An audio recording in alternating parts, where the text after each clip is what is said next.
The year was 1999, and Hong Kong was a city holding its breath. The handover had passed, the millennium was scratching at the door, and the neon lights of Tsim Sha Tsui burned with a frantic, electric energy. It was a place of sensory overload. The smell of roasting goose and exhaust fumes, the constant clatter of mahjong tiles, and the crush of humanity seeking fortune in the concrete jungle. But if you looked past the shimmering skyscrapers and the bustling harbor, down into the tangled roots of the city, there were places where the light didn't reach. Places where the air hung heavy with the scent of stale smoke and old desperation. This is where our story begins, not with a monster, but with a mother. Her name was Fan Man-yee. To the people who passed her on the street, she was just another face in the crowd, perhaps a little too tired around the eyes for a 23-year-old. She had a smile that could light up a room, but it was a smile she had to force more often than not. Life had not been kind to Man-yee. Abandoned as a child, raised in institutions, she had learned early on that the world was a cold place that expected you to fight for every scrap of warmth. She had fallen into the wrong crowds, as so many lost children do, drifting into the nocturnal world of nightclubs and hostessing. It was a hard life, a grinding life, but in 1999, Man-yee had a reason to fight. She had a son. Every decision she made, every humiliation she endured, was for that little boy. She wanted to scrub the grime of the streets off her skin and build something clean for him. She was trying to leave the drugs behind, trying to distance herself from the shadows. But the past has a way of hooking its claws into your ankle just when you think you've started to run. Man-yee was broke, and desperation is a dangerous whisper in the ear. It was a small mistake, a foolish, panicked impulse. One of her regular customers, a man named Chan Manlock, a man with eyes like shark glass and a soul that went down to the bone, had left his wallet unattended. In that split second, Man-yee didn't see a dangerous triad associate. She saw rent money. She saw diapers. She saw a breath of air. She took the wallet. Inside was about 4,000 Hong Kong dollars. She knew almost immediately it was a mistake. Guilt, or perhaps the cold primal instinct of survival, kicked in. She tried to return it. She tried to give it back, to apologize, to smooth over the cracks. But Chan Manlock wasn't a man who accepted apologies. He was a man who fed on power. He didn't just want his money back. He wanted to own the fear in her eyes. He took the money, yes, but then he smiled, a cold, reptile smile, and told her that wasn't enough. He invented a debt. He called it interest. He demanded $10,000 more. $10,000. To Man-yee, it might as well have been $1 million. She didn't have it. She couldn't get it. And Chan knew that. That was the point. It wasn't about the cash. It was about the leverage. March 17th, 1999. The air was thick with humidity. Man-yee was at her flat in Liu Estate, a public housing complex that felt like a hive of concrete honeycombs. She was likely thinking of her next move, maybe looking at her son, hoping the storm would blow over. But the storm was walking up the stairs. Chan didn't come alone. Monsters rarely do. They like an audience. He brought 2 other men, Leung Xingqiu and Leung Weilun, and a young girl, a 14-year-old named Ah Fong, who looked at Chan with the vacant, terrifying adoration of the brainwashed. They knocked on her door, and when she opened it, the safety of her home evaporated. They didn't drag her out screaming, not at first. It was more insidious than that. It was the heavy hand on the shoulder, the low voice that promised violence if she made a scene. They told her she had to come with them to work off the debt. It was a kidnapping disguised as a business transaction. But as they led her out of the estate, under the yellow sodium glare of the streetlights, Man-yee must have felt the cold knot of dread tightening in her stomach. They shoved her into a vehicle. The city blurred past the window, the noodle shops, the happy couples walking hand in hand, the double-decker buses. All the normalcy of Hong Kong life was just inches away, separated by a pane of glass, slipping further and further out of reach. They crossed the water, heading into the beating heart of Kowloon. They arrived at Granville Road, number 31. It was an older building, walk-up style, nestled among fashion boutiques and bridal shops. A place where people came to buy wedding dresses, to plan for happy futures. But the group didn't look at the wedding dresses. They walked up the dark, narrow staircase to the third floor. The apartment was cramped, cluttered, a typical bachelor pad of the underworld. Chan opened the door. The air inside was stale. He ushered Man-yee inside. The two men followed. The young girl, Ah Fong, slipped in like a shadow. And then, the door clicked shut. The sound was final. It was the sound of a coffin lid closing. The bustling noise of Granville Road outside was muffled now, distant and irrelevant. Man-yee was alone with 3 wolves and a lost lamb in a concrete box. She thought she was there to negotiate, to plead, maybe to work for a few days to pay off a debt. She didn't know that she had just walked into a slaughterhouse. She didn't know that the next month would be a descent into a hell so profound it would make the devil himself look away. She stood in the middle of the room, clutching her purse, her heart hammering against her ribs like a trapped bird. Chan Man-lock sat down, lit a cigarette, and stared at her. The interest was due. The heavy metal gate of the apartment at 31 Granville Road clanged shut, a sound that would echo in Fan Man-yee's nightmares for the eternity of her short remaining life. The space was tight, a typical Hong Kong shoebox, cluttered with the debris of aimless lives, stacks of pirated VCDs, overflowing ashtrays, cheap plastic furniture that had seen better days, and the lingering, stale scent of endless cigarettes and instant noodles. It was a bachelor pad, yes, but it felt less like a home and more like a cage waiting for a bird. Fan Man-yee stood near the door, her hands trembling slightly, clutching her purse as if it were a shield. She looked at the faces around her, trying to gauge the temperature of the room. There was Chan Man-lock, the puppet master, lounging on a sofa with the arrogant sprawl of a king in his castle. He wasn't a physically imposing giant, but he had that terrifying, dead-eyed charisma of a cult leader, the kind of man who could convince you that the sky was green and that you were stupid for thinking it was blue. He was a petty triad, a bottom feeder in the criminal food chain, but in this room, he was God.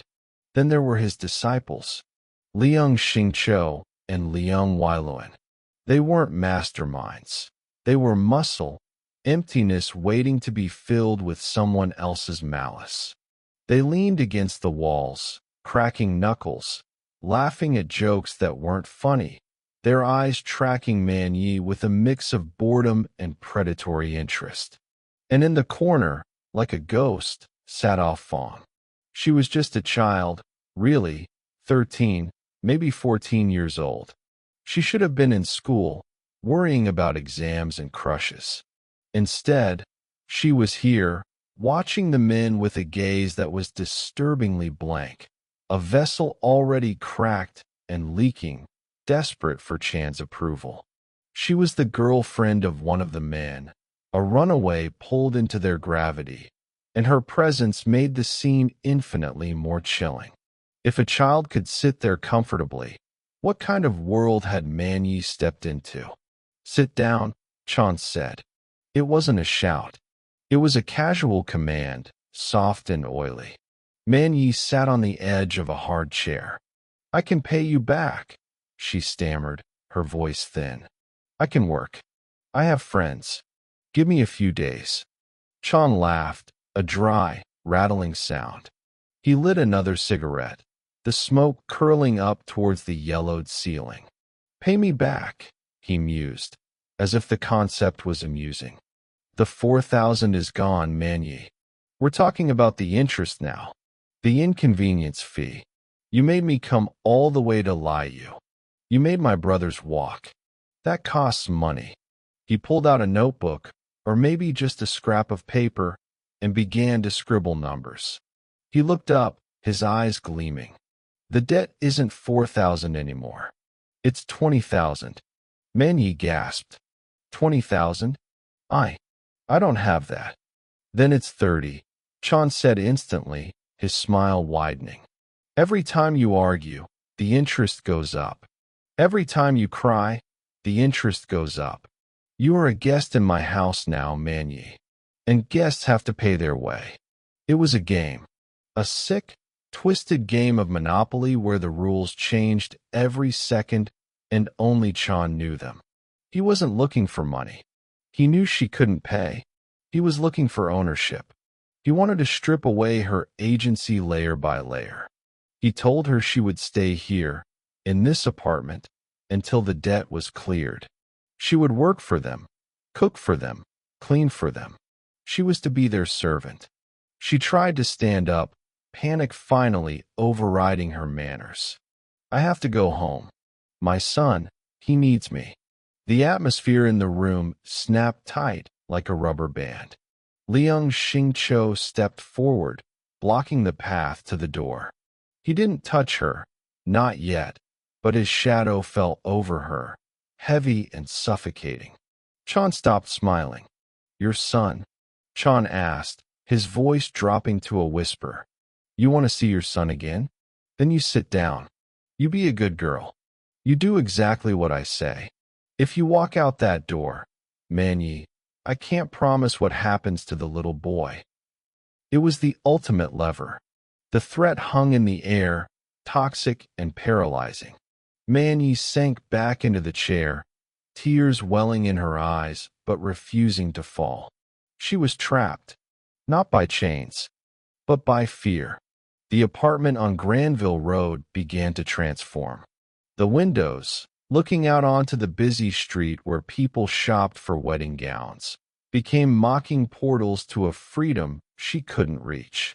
The sounds of traffic, the double-decker buses, the honking taxis, drifted up, a constant reminder that life was going on just fine without her.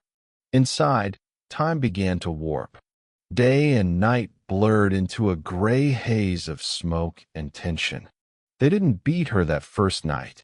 Not really. It was psychological warfare. They made her stand in the corner while they ate. They made her ask for permission to use the bathroom.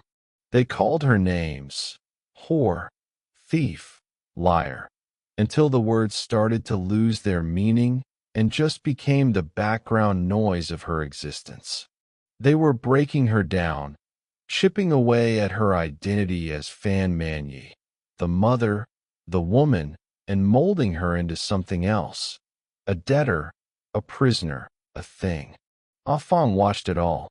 Sometimes she would giggle when the men made a cruel joke. Sometimes she would just stare at Man-yee with those dead, shark-like eyes.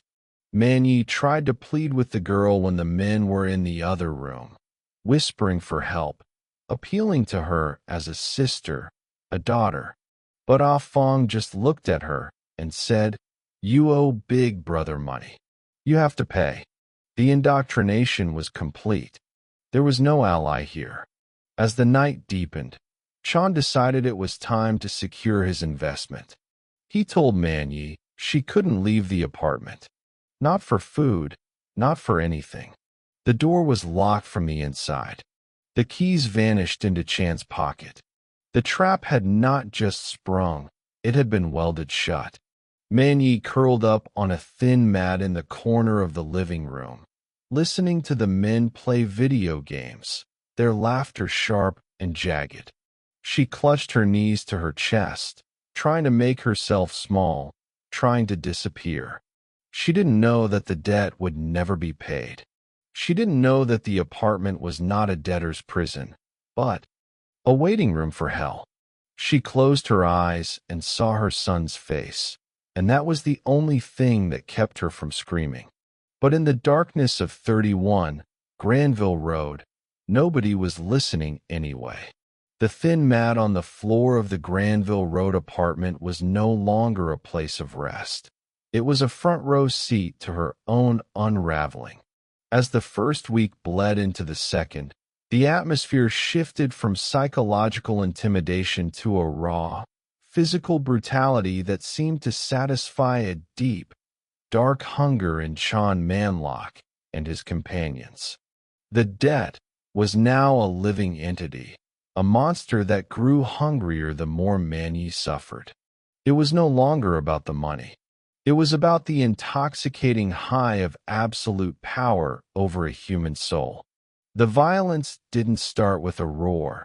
It started with the casual cruelty of people who had forgotten how to be human.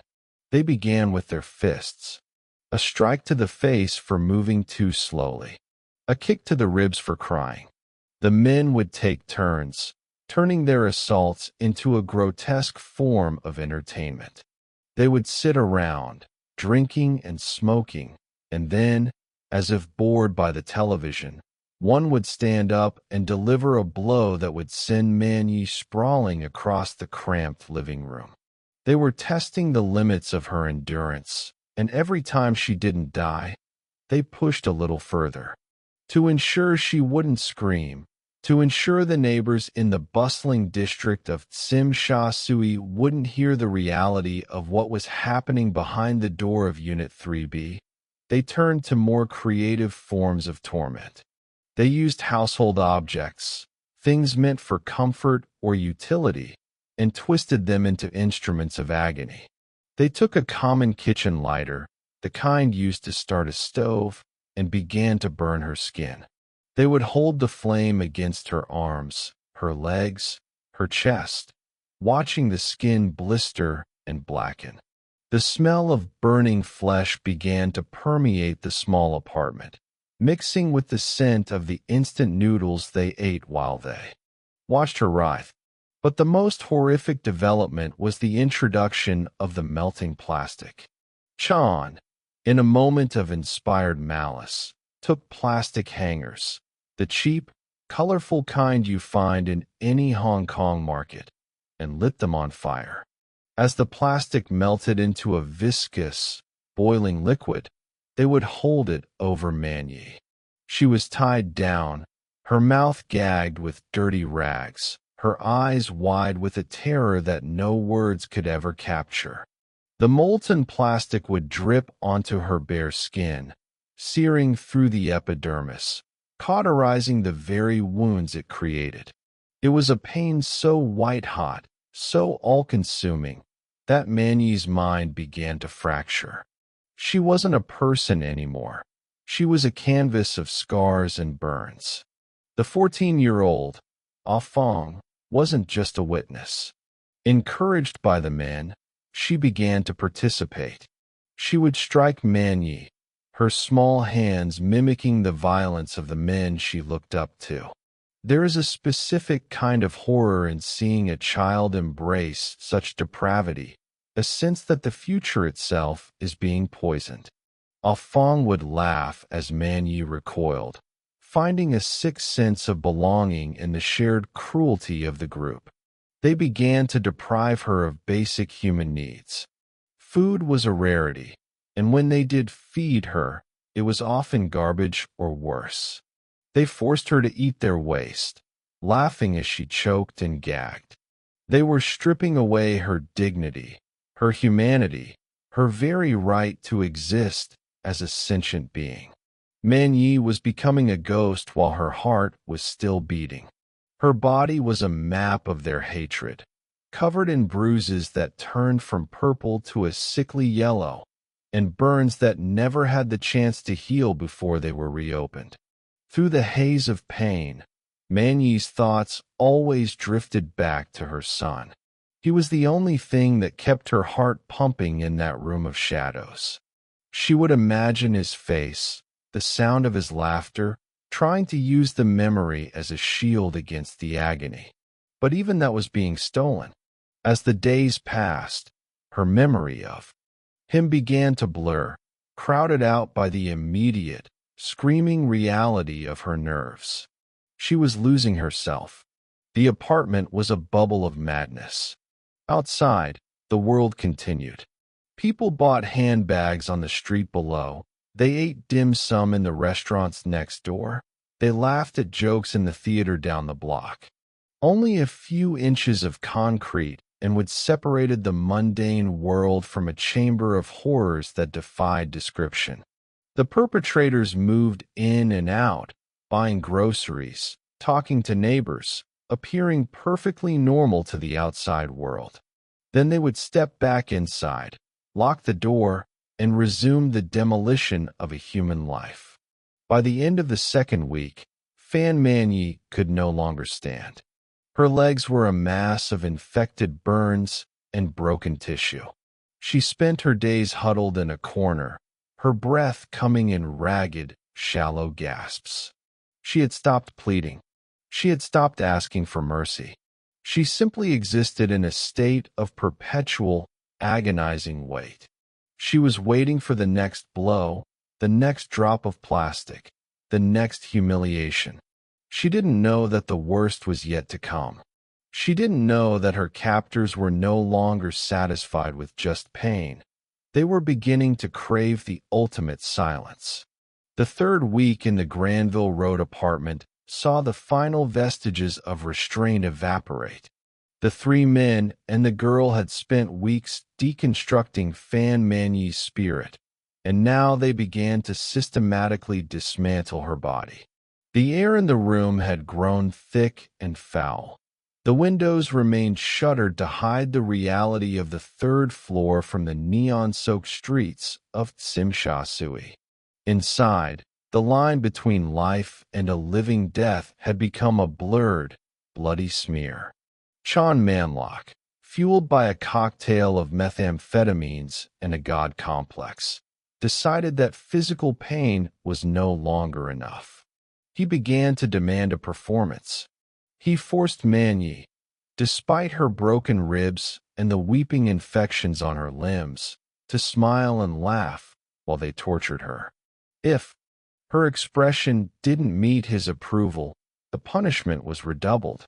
It was a perversion of the human soul, forcing a woman in the throes of agony to mimic the face of joy for the amusement of her executioners.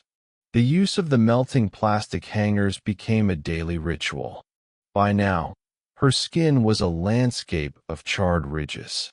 They would light the plastic and let the black, chemical fire drip onto the most sensitive parts of her body. When she screamed, they would pour chilly oil into the open wounds or into her eyes, creating a chemical burn that felt like liquid glass. The apartment was filled with the sounds of her muffled whimpers and the sharp, staccato laughter of the men as they played video games or watched television, occasionally looking over to deliver a kick or a burn as if tending to a chore. One of the most harrowing aspects of this period was the psychological conditioning led by the 14-year-old Ah Fong. Under Chan's direction, she would act as a kind interrogator, offering Man-yee a sip of water only to snatch it away at the last second, or whispering to her that she would be let go if she confessed to crimes she never committed. They forced her to eat human excrement and drink urine, stripping away the last shreds of her dignity until she was reduced to a primal state of survival. She was no longer a person to them. She was an object to be tested for its breaking point. Man-yee's physical condition was now critical. Her wounds were not being cleaned, and in the humid, stagnant air of the apartment, sepsis began to take hold. Her breath became a rattling, labored sound, a death rattle that echoed through the small rooms. Her eyes, once bright and full of a mother's hope, had become vacant, staring into a middle distance where the pain couldn't reach. She was drifting, her mind retreating into the only safe place left, the memory of her son's face, though even that was becoming a flickering candle in a hurricane. The men, however, were not finished. They began to use a metal rod to beat the soles of her feet, ensuring she couldn't even attempt to crawl toward the door.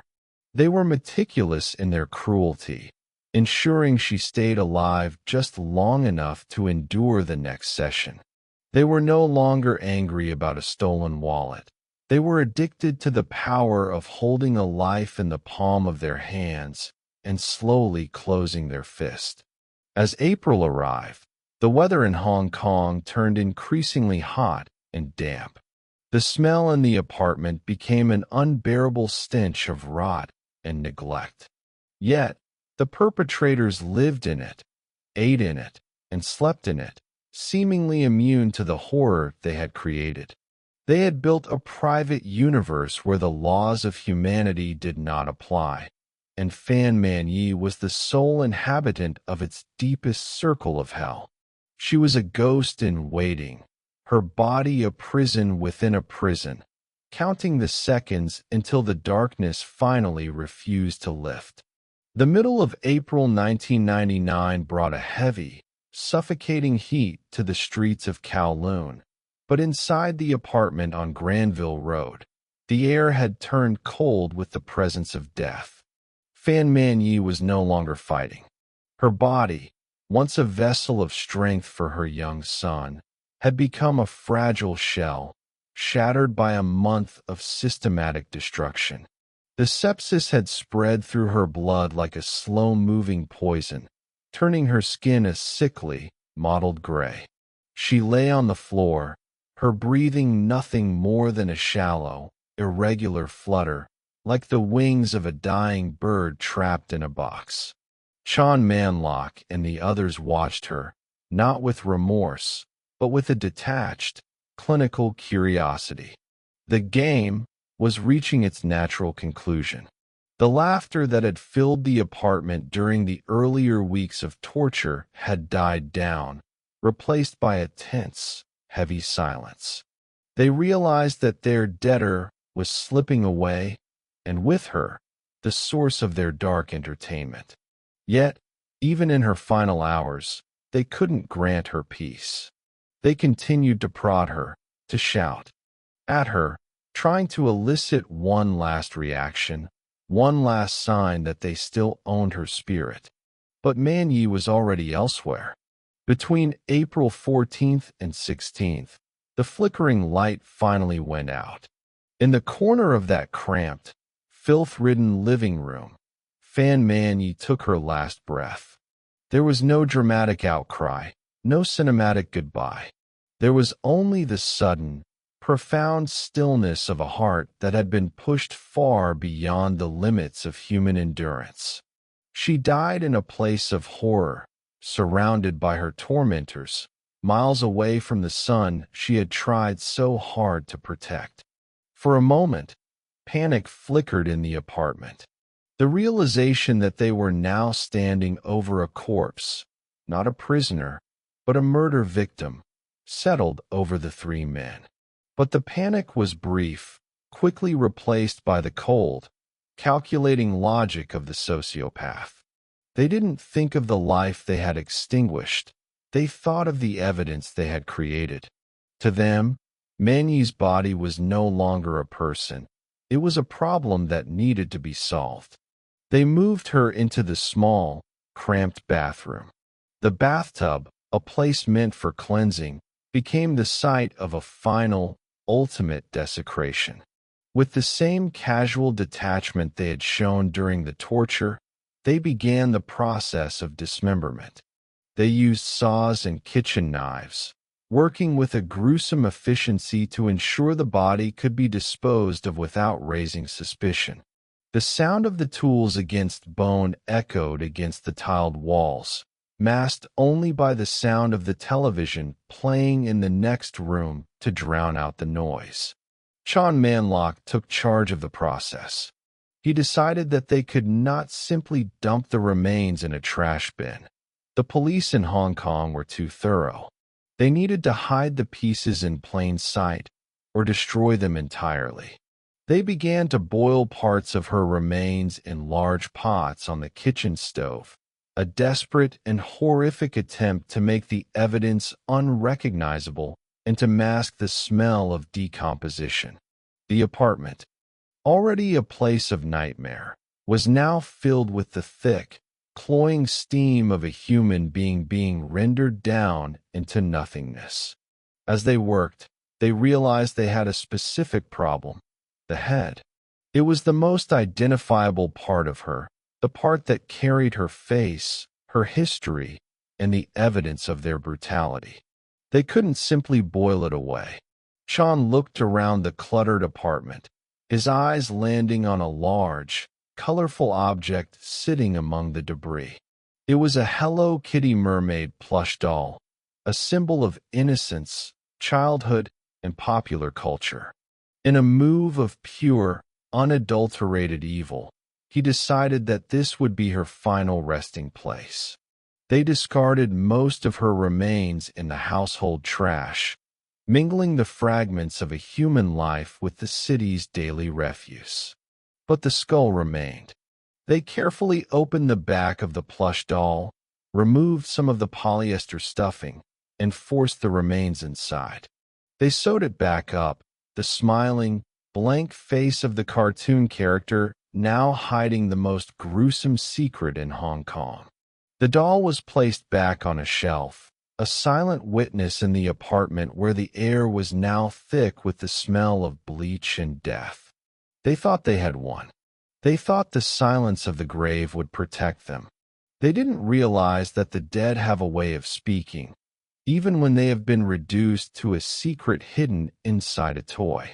The weeks following the death of Fan Man-yee brought a heavy, unnatural silence to the apartment on Granville Road. The pots had been scrubbed, the floors bleached, and the air fresheners sprayed until the scent of chemicals burned the nostrils. To the casual observer, the three men and the young girl had returned to their mundane lives of petty crime and aimless drifting. They walked the streets of Tsim Sha Tsui, ate in the local cafes, and slept in the very rooms where a woman had been dismantled. But the apartment was no longer empty. Among the remaining furniture and the stacks of VCDs sat the Hello Kitty mermaid plush. Its bright, beaded eyes stared out into the room with a fixed, plastic grin. It was a jarring contrast to the grim reality hidden within its stuffing, a vessel of innocence repurposed as a tomb. For Fan Man-yee and the two Leongs, the doll was a trophy of their perceived cleverness, a piece of trash hiding a secret that the Hong Kong police would surely never find. But for the 14-year-old, Fong, the doll began to take on a life of its own. Guilt is a slow-acting poison, and in the mind of a child who has witnessed the unthinkable, it manifests in ways that defy logic. Fong began to struggle with sleep. In the quiet hours of the night, when the neon glow of the streetlights filtered through the gaps in the curtains, she claimed she could hear things. A scratching sound from the shelf, a low, wet wheeze that mimicked the final labored breaths of the woman she had helped torment. The haunting wasn't just auditory, it became visual. Fong began to tell people that she was being followed. She claimed that whenever she closed her eyes, she saw a woman standing in the shadows, a woman with no head, her neck a jagged, bloody ruin, reaching out with charred, blistered hands. The ghost didn't scream. It simply stood there, an atmospheric weight that Fong could not shake. She told her friends and her social worker that the ghost of the debtor was demanding her head back. She became hysterical, her grades plummeted, and her behavior shifted from vacant to volatile. To those around her, it looked like a mental breakdown, perhaps a reaction to the rough crowd she ran with. No one suspected the truth, but the ghost was relentless. It followed her from the apartment to the streets, into the safety of daylight and the sanctuary of her dreams. The Hello Kitty doll, with its silent, smiling face, became the focal point of her terror. Every time she looked at it, she didn't see a toy. She saw the physical weight of a soul that refused to be discarded with the morning trash. By May 1999, more than a month after the murder, the pressure inside Ah Fong's mind reached a breaking point. The psychological barrier she had built to protect herself from the reality of her actions finally crumbled. She was no longer afraid of Chan Manlok's retribution. She was more afraid of the headless woman in her dreams. During a session with her social worker, the dam burst. It didn't start as a confession of murder. It started as a plea for help against the spirits that were hounding her. She spoke of a woman who had been kept in an apartment, of the fire, the plastic, and the doll. The social worker, initially skeptical and horrified, realized that the girl wasn't describing a movie or a nightmare. She was describing a crime so specific and so gruesome that it couldn't have been entirely invented. The authorities were notified. At first, the police were hesitant. Teenagers in the underbelly of Hong Kong often told tall tales to get attention or to explain away drug-induced hallucinations. But there was something in Ah Fong's eyes, a genuine, bone-deep terror, that made them listen. She gave them an address, 31 Granville Road, 3rd floor. As the police prepared to move, the men in the apartment remained oblivious. They believed they had committed the perfect crime. They had disposed of the body, cleaned the crime scene, and the victim was someone the world had forgotten. They didn't realize that the smallest member of their group, the one they thought they had molded in their own image, was the one who would lead the gallows to their door. The soothing silence of their secret was about to be shattered by the sound of boots on the stairs. The morning of May 24th, 1999, started like any other on the busy shopping strip of Granville Road. Pedestrians dodged delivery trucks, and the scent of street food wafted through the humid air. But on the 3rd floor of number 31, the atmosphere was about to be punctured by the cold reality of the law. Armed with the frantic, disjointed information provided by Ah Fong, the Hong Kong police arrived at the nondescript walk-up apartment. They expected a crime scene, perhaps some bloodstains or evidence of a struggle, but nothing could have prepared them for the sensory assault that awaited behind that door. When the officers breached the unit, the smell hit them first, a thick, cloying mixture of industrial-strength bleach, cheap perfume, and a faint, underlying sweetness of decay that no amount of cleaning could fully erase. The apartment was a chaotic mess of discarded clothes, trash, and furniture. It looked like a typical drug den, but as the forensics team began their sweep, the normalcy dissolved into something far more sinister. They found the kitchen first. The pots and pans that sat on the stove were clean, but a specialized chemical spray revealed the presence of human proteins that had been cooked into the very metal. The drain in the bathroom was dismantled, revealing fragments of bone and tissue that had survived the attempts to wash them away. The investigators moved through the rooms with a growing sense of dread, realizing that every surface they touched had been a witness to a month of systematic slaughter. Then they saw it. Resting in the living room, amidst the grime and the shadows, was the Hello Kitty mermaid plush. It looked out of place in such a filthy environment, its bright colors and wide, innocent eyes seemingly mocking the darkness of the room. One of the officers noticed that the doll felt unnaturally heavy and stiff. When they turned it over, they saw the crude, hand-sewn stitches along the back. With a pair of surgical scissors, a forensic technician carefully snipped the threads. As the polyester stuffing was pulled away, the room fell into a deathly silence. Hidden deep inside the head of the cartoon character was the charred, skeletal remains of a human skull. It had been stuffed with cotton to maintain the doll's shape. The ultimate indignity for Fan Man-yee. The realization rippled through the team. This wasn't just a murder, it was a desecration. The discovery sent shockwaves through the police department. Even the most seasoned detectives, men who had seen the worst of Hong Kong's triad wars, were visibly shaken. They weren't just looking at a crime scene. They were looking at the remnants of a soul that had been treated with less respect than a piece of garbage. The Hello Kitty murder was no longer a rumor or a ghost story told by a terrified girl. It was a tangible, horrific reality. Outside, the sun continued to shine on Granville Road, but inside Unit 3B, the air felt like it had been sucked out of the world. The police began to carefully bag the evidence. The doll, the kitchenware, the blood-soaked floorboards, while the neighborhood looked on in confusion at the black body bags being carried out of the bridal shop district. The hunt for Chan Man-lock and his associates was now the highest priority in the city. The secret was out, and the mermaid had finally given up the ghost. The net was closing, and the shadows of Granville Road began to stretch across the entire territory of Hong Kong.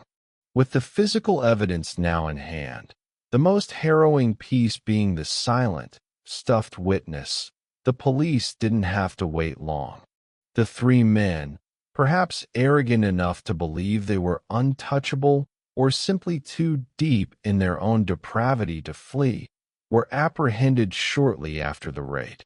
Chan Man-lock, Leung Shing-cho, and Leung Weilun were plucked from the fringes of the city and brought into the harsh, fluorescent light of an interrogation room.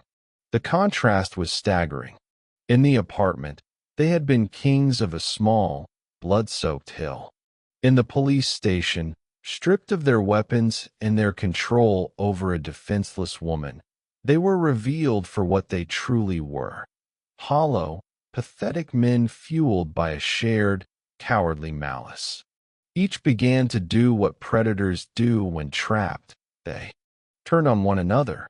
The air in the interrogation rooms was thick with betrayal as they pointed fingers, shifting the blame for the most inventive tortures onto each other, all while trying to maintain that they were merely bystanders to a debt collection gone wrong. But the physical evidence told a different story. The forensic pathologists worked tirelessly, piecing together the fragments of Fan Man-yee's final month. Every burn mark, every healed-over fracture, and the state of the remains found within the Hello Kitty doll painted a picture of a prolonged, ritualistic destruction.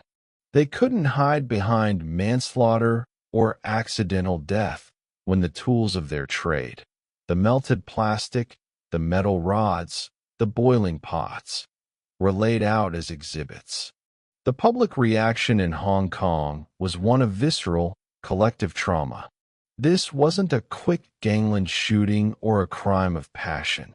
It was a slow-motion nightmare that had occurred in a crowded apartment building while the rest of the world went about its business.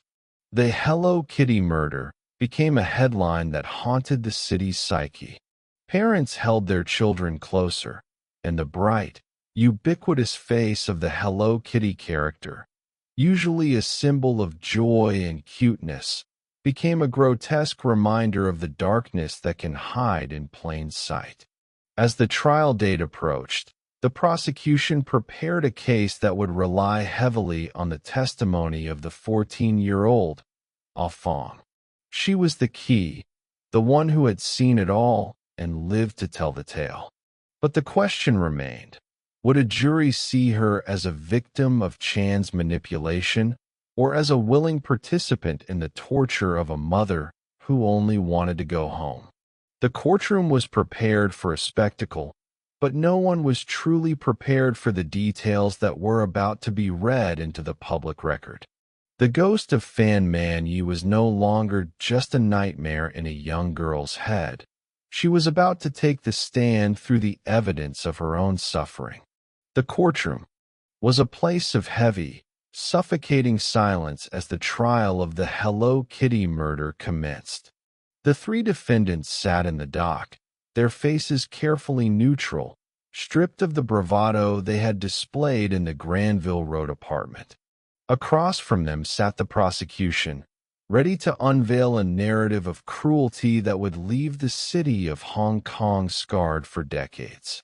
But the most haunting presence in the room wasn't a person at all. It was the evidence, the colorful, plush doll and the cold, clinical photographs of the apartment that had been Fan Man-yee's final world. The testimony of the 14-year-old, Ah Fong, was the pivot upon which the scales of justice turned. Granted immunity in exchange for her testimony, she sat behind a screen, her voice a small, trembling thread as she recounted the month of April. She spoke of the games, the laughter, and the way Chan Manlock would calmly smoke a cigarette while applying fire to Man-yee's skin. She described the smell of the melting plastic and the way Man-yee would look at the door with a hope that gradually turned into a hollow, thousand-yard stare. As she spoke, the gallery remained so still you could hear the scratching of the court reporters' pens. It was no longer a legal proceeding. It was an autopsy of the human soul. The defense tried to navigate the impossible. They argued that there was no intent to kill, that the three men were merely trying to punish a thief and things had gotten out of hand. They pointed to the lack of a complete body, arguing that since the cause of death could not be determined with absolute medical certainty due to the dismemberment and boiling, it could not be proven as murder. It was a technicality, a desperate reach into the gray areas of the law to avoid the gallows. They painted the defendants as drug-addled and impulsive, rather than calculated killers. But the prosecution countered with the sheer duration of the crime. You do not torture someone for weeks by accident. You do not sew a skull into a doll by impulse. They argued that the systematic dehumanization of Fan Man-yee was a choice made every single hour of every single day she was held captive. The jury was forced to look at the photos of the bathtub and the kitchen pots, objects of domestic life turned into the machinery of a nightmare. As the trial reached its climax, the judge, Justice Pang Kin-ki, became a voice for the collective conscience of the city. He watched the defendants, noting their lack of remorse, their casual shrugs, and their attempts to blame each other. The tension in the room was a physical weight, a pressure building toward a final reckoning. The people of Hong Kong waited, not just for a verdict, but for an acknowledgement that what had happened at 31 Granville Road was an affront to the very concept of humanity. The story that had begun with a stolen wallet and ended with a mermaid doll was finally approaching its closing chapter. The verdict came down like a hammer, but it was a hammer that struck with a complicated resonance.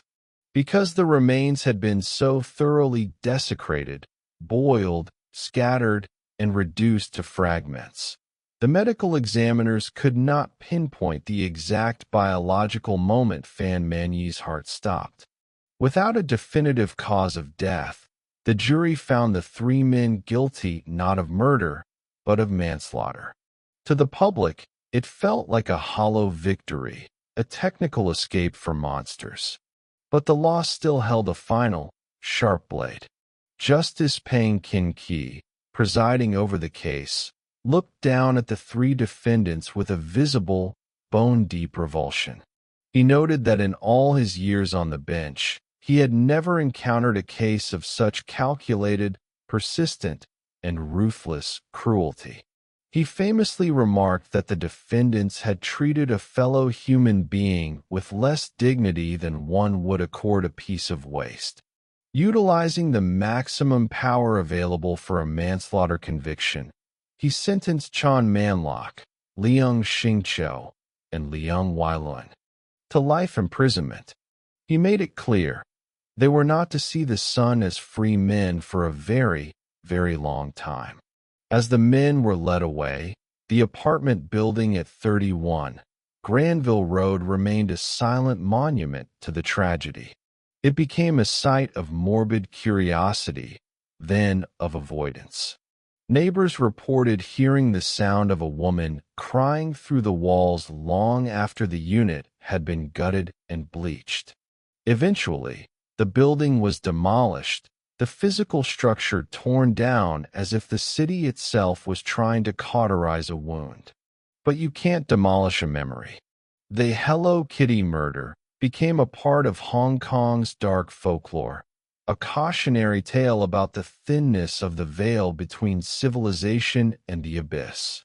Fan Man-yee was finally given a proper burial, her name restored to her, though the son she loved so dearly would grow up in a world where her face was synonymous with a tragedy he was too young to understand. The 14-year-old girl, Ah Fong, disappeared into the Witness Protection Program, carrying the weight of the headless woman into a life of permanent hiding. She had escaped the prison of stone, but she would never escape the prison of her own memories. The case changed Hong Kong. It forced a conversation about the invisible people living in the cracks of the city, the hostesses, the runaways, the debtors who exist just out of sight. It reminded everyone that evil doesn't always look like a movie villain.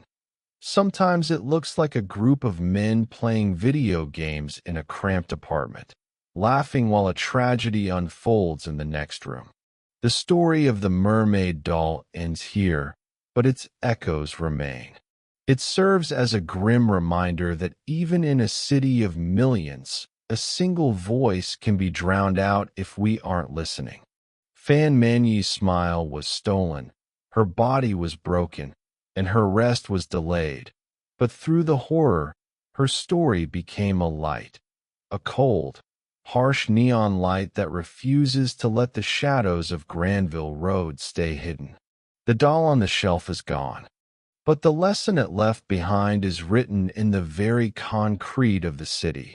Some debts can never be paid, and some secrets will always find a way to scream.